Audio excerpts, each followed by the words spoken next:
my kids are tween and teen, so you think that they're done, but they're not. They have new words that they say that aren't. I think my youngest said something deserves rewardment. It's the rewardment of it all. And I just thought, well, I'm going to start using that immediately, followed by, well, it really was shocking. It was the surprisement that really got me. Surprisement. So I'm just going to add MENT onto everything.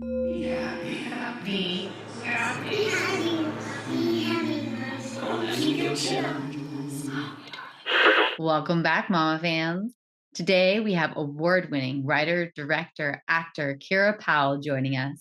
I first met Kira at the Alliance of Women Directors Blocking Brilliance workshop, where she had been selected to direct alongside acclaimed director and producer Nima Barnett. Watching Kira work in that space was such a joy. Her directing style is graceful, calm, confident, and kind. The kind of leadership that produces trust.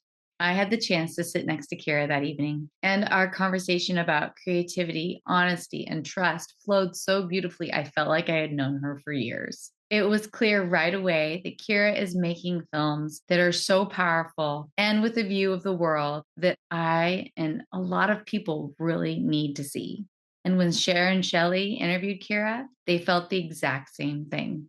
Originally working as an actor, she wanted to tell stories that weren't being offered to her. So she began creating them herself. That path led her to writing and directing, and eventually earning her master's in directing at AFI. Kira's film Best Eyes, inspired by her childhood and her relationship with her mother, is a deeply moving story that explores family and the intergenerational experiences that shape who we become. Best Eyes has been making waves on the festival circuit and beyond, including a nomination for an NAACP Image Award. And Kira's already working on 2 new feature films that we can't wait to see. We're excited for you to hear Kira's honesty about her creative journey, the years of work behind the scenes, the fears creatives face, and the courage it takes to finally share your voice, your vision with the world. Join Cher, Shelly, and Kira in this inspiring and uplifting conversation today. Let's dive in. Really, we heard so many wonderful things about you. And we're really, really excited to jump into your story of everything, how you went from actor to director and your journey of getting your master's in film and directing. And I mean, you have just such I looked at your bio and I was like, done more than all of us times a million. Thank you very much.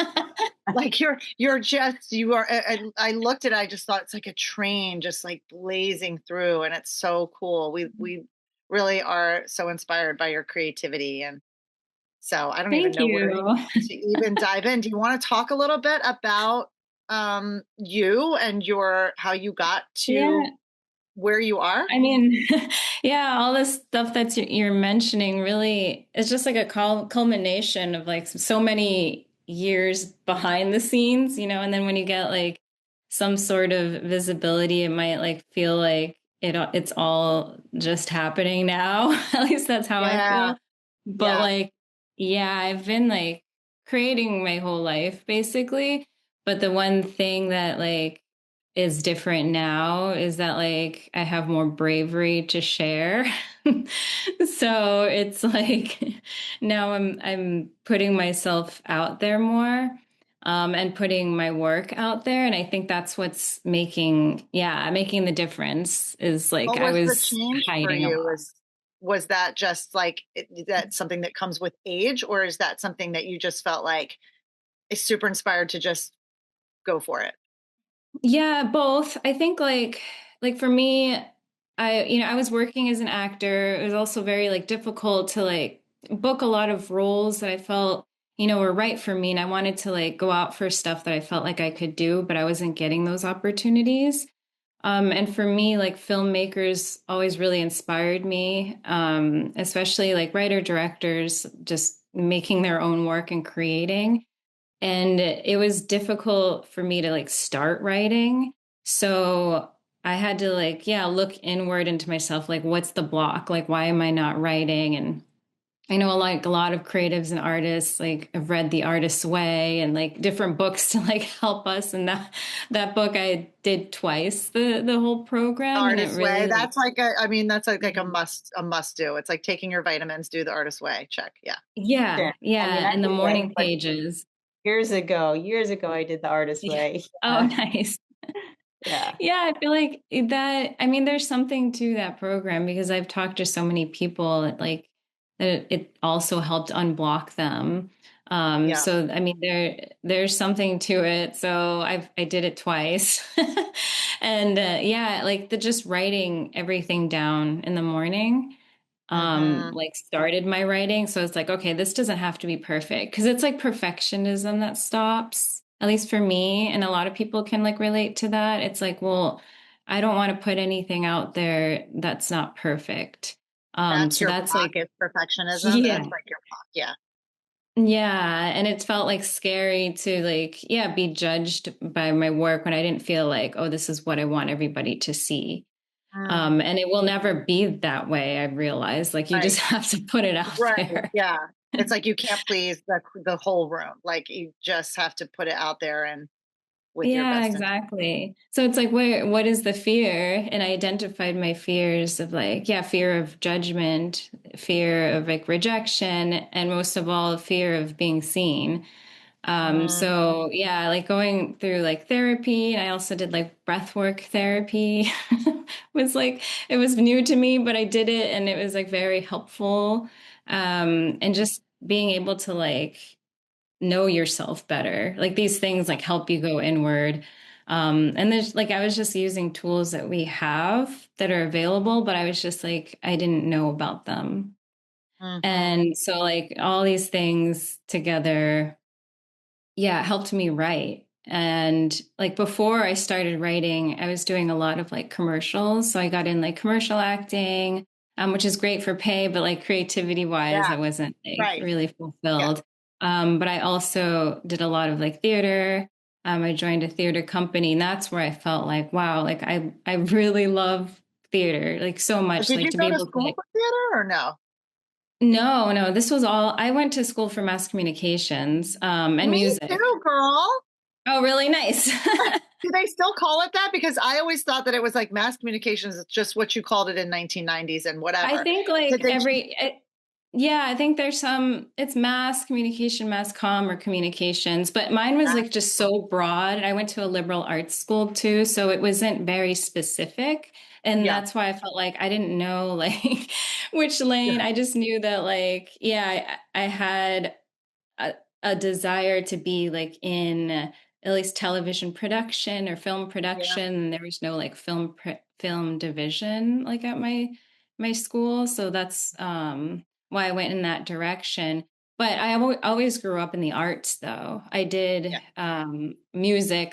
I played piano since like I was 5 or 4 or 5, all the way through high school, and also voice. In my family, that like a lot of us are musicians, and so I always had that artistry and wanted to act when I was younger. But I'm from Boston, and it wasn't like a place where people were really encouraging that. Yeah. There's not a lot Um, of industry up there, right? It's like, yeah, but New York yeah. is So close, but not close enough. Yeah. yeah, so I like all these things I had in me, like, oh, like I want to do it, but didn't feel possible. And I didn't also see people that looked like me doing what I wanted to do, and like Right. writing and directing all my stuff, but I did it like at home. Yeah. And I played with like Oh, my you put your brother. family through it. Yeah, exactly. Yeah. Like, watch this. Yeah, Yeah, like totally. making our own plays and all this Yeah. stuff. Oh, And sure. like, yeah, but then I was also very, very shy. So like this just stayed like within my family. Like I didn't put myself out there until much later. So I feel like it all turned around again, like later in life, like what do I really like love? And it Hmm. was acting and filmmaking. So I just like, yeah, I went gung ho towards doing that. But yeah, it's interesting to think like how it all came together because it wasn't like I was like, okay, I want to direct like my whole life. Everything just kind of like led to that, like one step into the other until like now I feel like I'm using all of my life skills together that I've like Awesome. accumulated. When and to the eye, it looks like it's like this one, like all of a sudden you're getting these awards for your film, you're getting recognition, all these film festivals, like you're killing it out there. And it looks like it's like, oh, here I am, I made this film, but it's like behind the scenes, it's like years and years of work and putting in the work and really discovering self for this moment. It's not just like this big moment that just happens. It's like the work behind the scenes was really tough. Yeah. Yeah, yeah. And it's long. It's a long journey and it's always really tough. And I think like, yeah, most importantly, like working on ourselves because we're the ones that, yeah, prevent us from moving forward. It's always just us. So it's like, what is it that like I need to do to help myself? Um, so yeah, 100%. like and then like going into AFI was a decision during COVID after I did like my one woman show did in 2021. Best Eyes, Um, right? Is that correct? well, the one woman show is called Caught in the Mix, Okay. but Okay. the film that is called Best Eyes. Eyes. Yeah. Okay. Okay. Which Okay. we're Yeah. going to dive into because that whole thing about your childhood and that the picture for the film is, I instantly got tears in my eyes. It's so moving with that title. We're going to dive into that. Cher, go ahead. You were going to say something. No, I was going to say, it's funny that you were talking about, believing in yourself and stepping outside of your comfort zone and how that's something that you've followed. We just interviewed Kelly Park a couple of times, right, Shelly? We have a couple episodes with her. I would highly recommend listening. She's a very active, wonderful, amazing, creative director. She directs television shows and she writes films. She's a writer and she's at a point in her life where she just like, falls to the wall. She just like send stuff out there. It's something that is learned through time, I think, where you start to, get into a zone where it's kind of like no fucks given. Sorry for my language. We do swear on this podcast, but I'm not sorry for you. I encourage it. We're not alone as creatives, and sometimes it can be very isolating. I saw a picture of your mom on your Instagram, and she's beautiful. Thank you. I saw your post, and it was a beautiful tribute to your mom. I wanted to, hear about a little bit about your relationship with your own mother and what that was like in terms of like how you bring that relationship or that influence into your creativity. Yeah, my mom is like the closest person in the world to me, and she passed away like almost 2 years ago now. So like a lot of the stuff that I do, like, yeah, is just like fueled by that like relationship. Do you want to talk a little bit more about that, like just in general with some of your filmmaking going forward? Yeah. How do you stay true to like what part of your own history, especially when it comes to relationships, or how much of it is like fictional, and how do you find that balance, I suppose?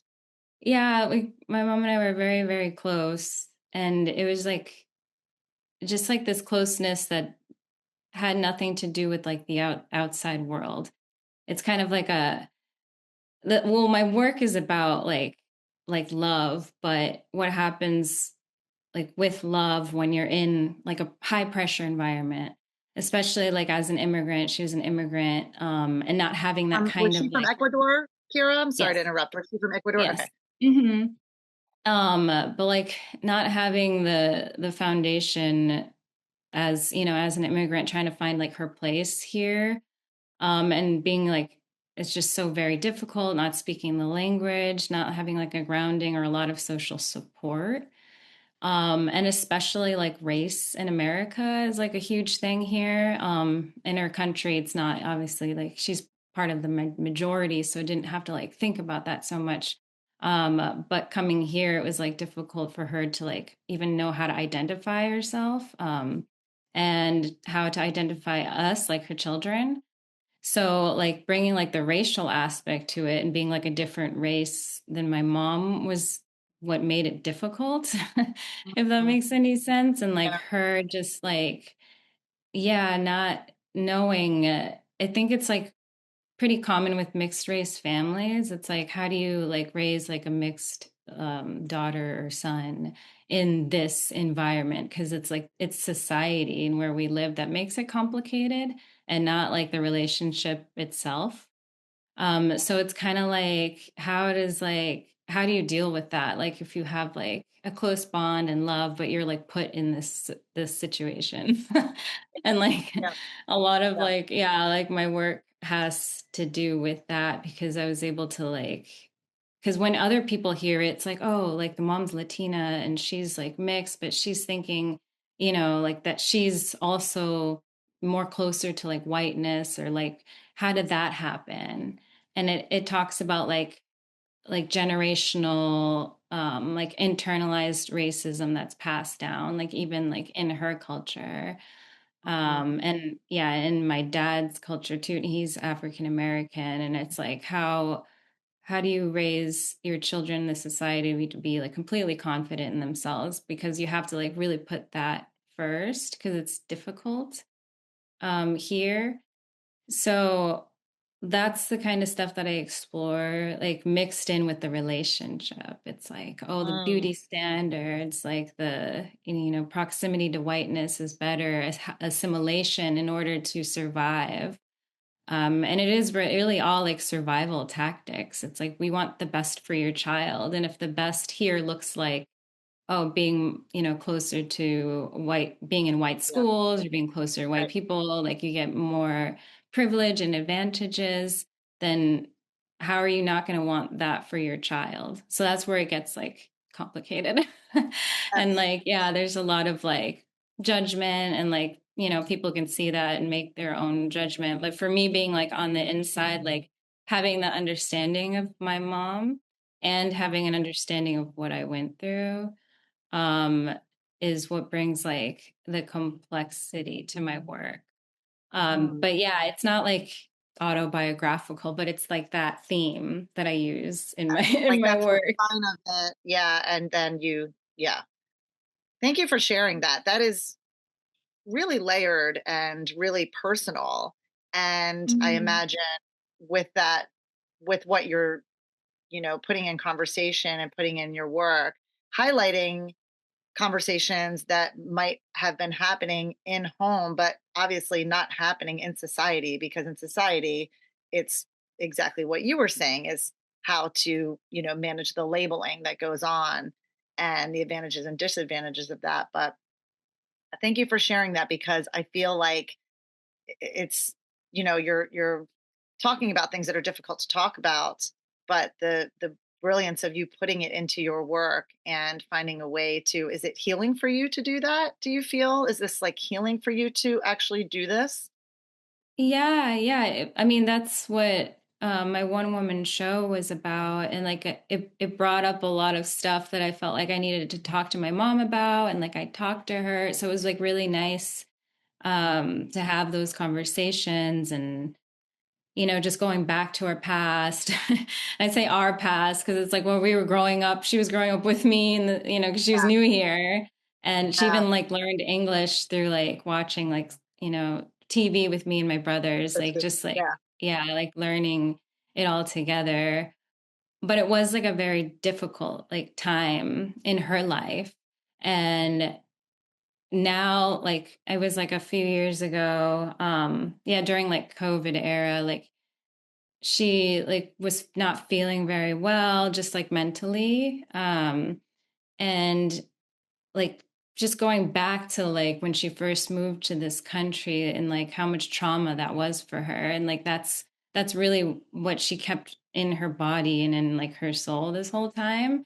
So like being with her and like helping her heal that just brought perspective more to me. I'm like, okay, well, if this is so like damaging to my mom and like traumatic for her, it must have been for me, because Yes. most of my memories as a child just like happy, but I'm like, no, it must have affected me somehow. So that's when I had to like dig and do the Right. work, yeah, for Subconscious, where does myself. it fit and where is Mhm. it? How do I find it? Yeah. Right. Brave. Yeah, but it was like such a process, because like it was pretty much buried, and I'm just like, oh yeah, like of course it was also difficult for me. And I Right. think just having that like perspective and that being like, oh, okay, I need to like heal myself too. And not, not just my mom, but myself. And like, we both need to heal together and grow. Mm-hmm. How beautiful is that, Yes. though, that you were able to, grow together. The pandemic was a horrible time, but in some Yeah. ways forced a lot of us to heal.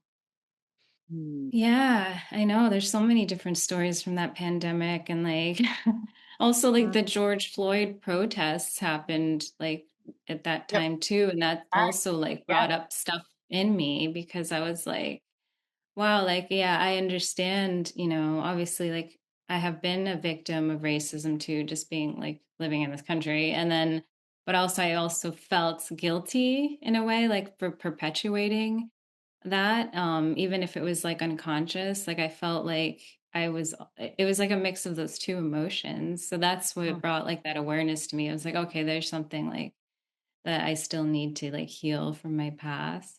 Really look at. I mean, how brave for you to go digging because I mean, and I think to your point about children, it's, I mean, I know I experienced this for sure where I was like head in the clouds because it was safe up there, right? But like going in and going like, okay, we're going down and we're going to really look at like what that was. Because I do think, kids will either being empathetic or just picking up on energy. I mean, I think that it's very common, and to be able to have to want to take a look at that for yourself is super brave Yeah. and super courageous. And then here you are taking that and making it into some, helping it fuel some really incredible work. Do you mind if we talk about Best Eyes for a second? Well, Yeah, I sure. wanted to ask you a question though. So I know I know you create dramas and you also, psychological horror or thriller. Is that Mhm. how you would categorize it? Who, Yeah, psychological. oh, psychological. I mean, I think that's the scariest kind of scary is the psychological. Yeah, not Jordan jump Peele, I'm a scare. huge Jordan Peele fan. Yes. But like, who are some of your influences artistically that you Mhm. look at, from films you watched maybe as a kid, or where does that sit with you? I think like a lot of my influences are more recent, and like not really when I was a kid, but like I remember seeing Moonlight, Barry Jenkins' film, and that's, I was like, oh, I felt like I really like related to that. It's also told like from a child's like point of view, and having like a story that felt relatable in like a different way to me. And I was like, oh, like, I could share my story. It like allowed me to feel like I could also express myself. I hadn't seen Mm, something like that, quite like that before and done in that way. So definitely like that made a big impact on me. And then and also an alum from AFI. His name's Ari Aster, and he does like horror. Seeing Hereditary, it's psychological because it goes yeah. more like into like the psychology of the characters. And I'm not like big on like gore and like all that stuff, even though Like you're not blood and sometimes guts. Okay. Yeah. sometimes it has that, but it's not about it. It's not about just like, yeah, like sensationalism, and it gets deeper. Babadook is another film that's Mm-hmm. also, and it's a mother-child relationship. I'm really like drawn to that dynamic. So I think like just watching it's independent work done, that capture like the soul and spirit of the characters and have something deep to say is like Mm. what I'm drawn to, because that's the type of person that I am. And when I connect with something, I'm like, wow, they were able to like say something without being like on the nose about it. Creative Mamas Unplugged is produced by Breatheasy Productions with music by Jeremy Jurin. If you enjoyed this episode, please don't forget to give my mama 5 stars and keep coming back. Thanks to us kids, there are plenty of stories to tell, and you are not alone. We are inspired by you. Thank you for joining our Creative Mamas community. Support Creative Mamas Unplugged on Patreon to get your name in the credits, receive extra content, and earn some fun prizes. With this, we can keep creating, uplifting, and growing growing this incredible community together. We love you so much. Applause.